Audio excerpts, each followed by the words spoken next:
The second focal point I'd like to go over with you is called fingertip orientation.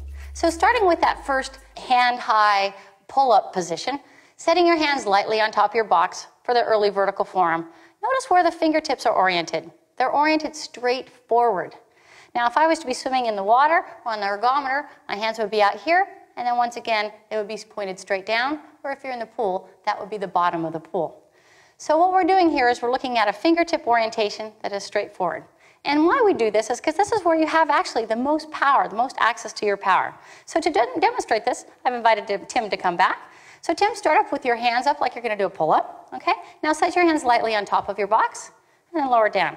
All right, so now what I'm going to do is I'm going to be testing Tim's strength.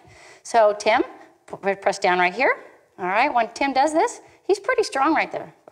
All right, now what we're looking at is his fingertips are pointed inward or slightly down, just in that right spot. Now where Tim is not very strong is this. So Tim, go ahead and straighten out in your arms and press down, flex. There we go. All right, lost a lot of power, huh? All right, so now we also could take those fingertips, we can point them outward. Press down, lost the power again. All right, now fingertips, let's point them inward. Press down, there we go. Not very much power there either. Let's go back to that number one spot right there, right here.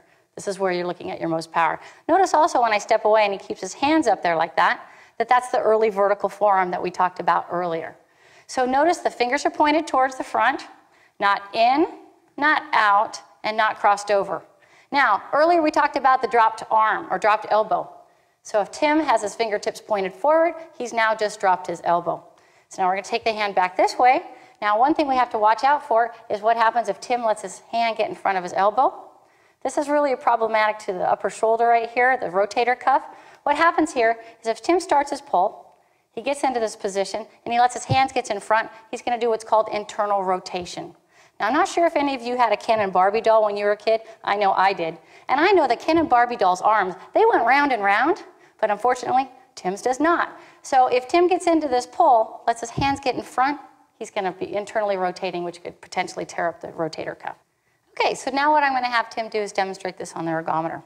We'll just kind of see what you're going to be looking like when you're doing this.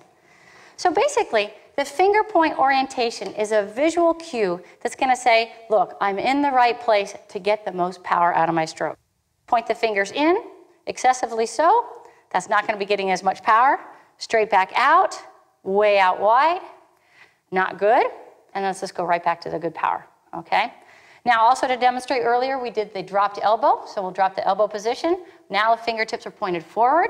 Also not good. And then the last one, which is the most potentially damaging, the internal rotation. And this is what you really want to watch out for. Because as a swimmer, you want to be able to do this sport for a really long time.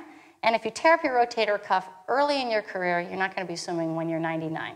So ideal location is high elbow, fingers pointed at the bottom.